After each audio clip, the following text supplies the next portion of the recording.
पंच मारलाय. Okay. Plan fail झाला आमचा.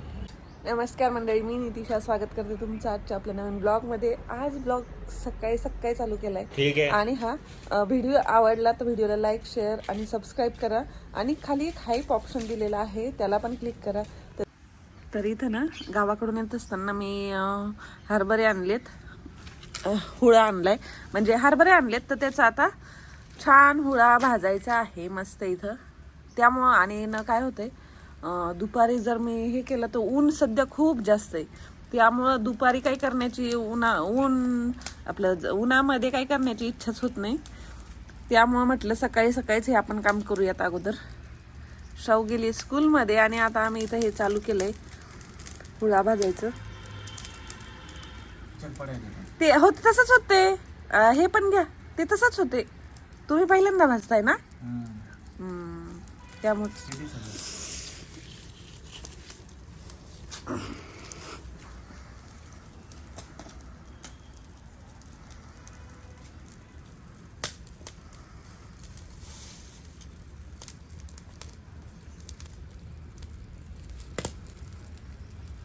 सकाळी लहान असताना गावाकडं गेलं का हुळा भरायचा, काहीतरी करायचं. आता लहानपणीचे दिवस गेले, सगळं गेलं. आता वेळ पण नाही ना. आहे का वेळ? मग काय दूर तसंच भाजतात ते. तर मंडळी, तुम्ही बघितलं सकाळी चालू केलंय हुळा भाजायचं काम. कारण की ना नंतर ऊन खूप जास्त येत आहे आणि उन्हामध्ये काही जाळ वगैरे लावत नाहीये. त्यामुळे सकाळी चालू केलंय. तर गेल्या आठवड्यात आम्ही गावाकडे गेलेलो होतो. त्यामुळे काय होतंय, व्लॉग थोडे मागं पुढं होत आहेत. तर तेवढं मात्र तुम्ही आता ऍडजस्ट करून घ्याल. तर हे बघा, हरभऱ्यांच्या ढाळ्यांचा हुरडा तो आम्ही इथे केलेला आहे. आता पूर्ण स्प्रेड केले ते. आणि हा पूर्ण हे करण्यासाठी, गोळा करण्यासाठी आपल्याकडे इथे पेरूच्या झाडाची जी पानं होती वाळलेली ती होती, त्याचा उपयोग आम्ही या ठिकाणी केलेला आहे. हे बघा, आता मॅडम ते हरभऱ्याचे जे दाणे आहेत ते सगळे वेचण्याचं काम त्यांनी सुरू केलं आहे. आणि नाही, आता कोणीतरी एक जण काम करा आणि एक काम हो. ज्यांना असा हुरडा आवडतो त्यांनी नक्की व्हिडिओला लाईक करा आणि कमेंट करा, आम्हाला पण आवडतो म्हणून. आता हे काम कंप्लीट होऊ देतो. नंतर परत दिवसभरात आपल्या ब्लॉगमध्ये काय असणार आहे तुम्हाला सगळ्यांना बघायला मिळणार आहे. तर मंडळी, सध्या मी आले बेडरूम मध्ये. वरती इतका सारा पसारा झालाय ना, आणि बॅग मधले कपडे वगैरे सुद्धा काढलेत. काही कपडे तसेच ठेवायचे राहिले. तर चला आता मी पटकन बेडरूम आवरते आणि तुमच्या बरोबर शेअर पण करते. तर मैत्रिणींनो, यापूर्वीच्या ब्लॉग मध्ये तुम्ही पाहिलंच असेल की मी गेली होती गावाकडं. आणि गावाकडं गेली, मग त्यानंतर वापस आल्याच्या नंतर जे काही बॅग मधले जे कपडे होते ते सर्व काही कपडे बाहेर काढले. माझं कसं होते सांगू का, एकच साडी वेअर करायची असते, पण सोबत 3-4 साड्या मी घेऊन जाते. आणि त्यानंतर मग फक्त एक वेअर करते, पण फक्त घेऊन जाते आणि घेऊन येते, असंच होते. तर तसंच मग मी सगळ्या काही साड्या ज्या होत्या त्या सगळ्या काही साड्या कपाटामध्ये ठेवल्या. नंतर बाकी श्राऊचे यांचे सगळे काही जे कपडे होते सगळ्या कपड्यांच्या घड्या घातल्या. आणि ते करत असताना नुसतंच फक्त काम नाही केलं, तर यांच्याशी गप्पा सुद्धा मारल्या बरं का. तर असं काही म्हणजे काम पण चालू होतं आणि यांच्याशी गप्पा पण चालू होत्या. तर हे करत असताना बाकीचे जे कपडे धुवायचेत वगैरे ते सुद्धा बाजूला काढून घेतले होते. आणि महत्त्वाचं काम ते म्हणजे मेकअपचं सामान. तर ते सुद्धा जे काही गावाकडे नेलं होतं ना ते सुद्धा जमा केलं, सगळं काही व्यवस्थित कपाटामध्ये ठेवून दिलं. आणि त्यानंतर मग मी चालू केलं बेडरूम जी होती ती सगळी स्वच्छ आवरायचं काम चालू केलं. सुरुवातीला सगळं काही झाडून घेतलं. कसं असतंय, आपण 2 दिवस जरी घरात नसलो ना तरी घरामध्ये जाळ्या म्हणा, झुरळ म्हणा, ते खूप सारे होत असतात. तर मग अगोदर सगळं काही आवरलं आणि मी आज आंघोळ केली ना लवकर. तर मित्रांनो,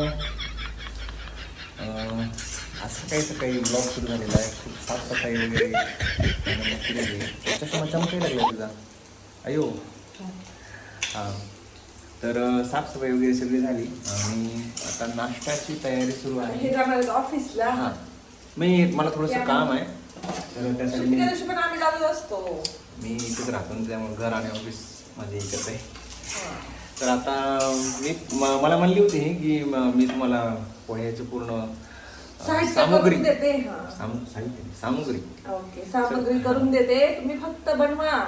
पण तिने काय केलं, मला न सांगता ते जे कमिटमेंट केलं होतं माझ्यासोबत ते तिनं मोडलं आणि स्वतःच पोहे करायला लागली. ठीक आहे म्हणलं, आपल्याला चांगले पोहे खायला भेटतील.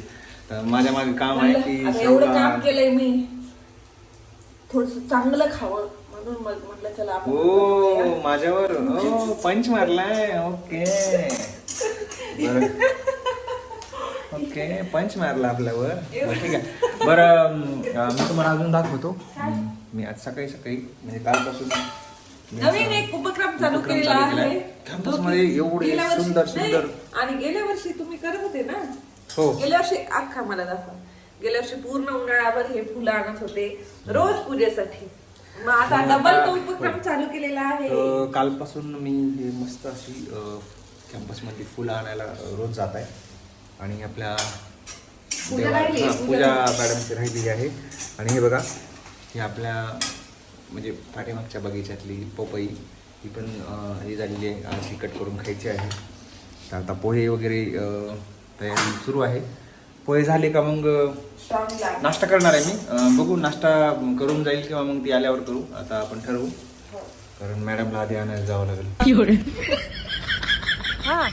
तर मित्रांनो, दुपारी आपण भेटलो होतो, त्यानंतर आता संध्याकाळी 9-9:30 वाजले. आता आपण इथे भेटलो आहे. तुम्ही बघू शकता, मी आमच्या घराच्या समोरचं जे पूर्ण पॅसेज आहे तिथं आपली गाडी पार्क आहे सगळ्या समोर. मस्त असा बसलो आहे, खाली जमिनीवर बसले. म्हणजे बऱ्याच वेळा ह्या दोघी मला इन्सिस्ट करत असतात की तुम्ही इथं बसा, आम्ही बसल्यानंतर नाही. हो, पण मी काही कधी बसत नाही. पण आज आईस्क्रीम खाऊन बसल्यात मॅडम. हां, आज म्हणजे आमचा 1-2 असे प्लॅन आमचे फ्लॉप झाले. हिला मी क्लासमधून आणायला गेलो होतो. मग आम्ही आधी म्हणलं की बाबा पाणीपुरी खायची का, मग काहीतरी घेऊन जायचं घरी. तोही आमचा निघेपर्यंत काही प्लॅन फेल झाला आमचा. मग शेवटी आईस्क्रीम खाल्ली. शेवटी आईस्क्रीम घ्यायला गेलो, पण तिथं पण जे पाहिजे होते ती नाही भेटली. मग कप्स आणले. तर असा एकंदरीत माझ्या दिवस संपलेला आहे. आज भरपूर साफसफाई वगैरे पण केली बायकोने, ती पण तुम्हाला ब्लॉगमध्ये बघायला मिळणार आहे. आणि आता जरा निवांत असं बसलोय, शांतता आहे. छान वाटतंय, खूप छान वाटतंय, कारण की आमच्याशिवाय कोणीच नाहीये. आणि बघा, असं बसून नाही का स्वतःला म्हणजे शांत करून विचारांचा गोंधळ जो आहे आपल्या डोक्यात चालला आहे तो बापरे, जरा जस्ट रिलॅक्स होते माणूस. ओके, काय चालू आहे एवढा गोंधळ बाजूला ठेवून माणूस काही कितीही विचार चालू असतात माणसाच्या डोक्यात, माहिती आहे. आणि खूप सारे मच्छर आहेत तिथे, त्यामुळे मच्छर चावण्याच्या आधी आणि हे करण्याच्या आधी आता आपण इथून उठूया. आणि आजचा व्लॉग जो आपला होता तो तुम्हा सगळ्यांना कसा वाटला तो नक्कीच सांगा, कमेंट करा, लाईक करा, शेअर करा आणि व्हिडिओला हाईप करायला सुद्धा विसरू नका. तर भेटू पुढच्या ब्लॉगमध्ये.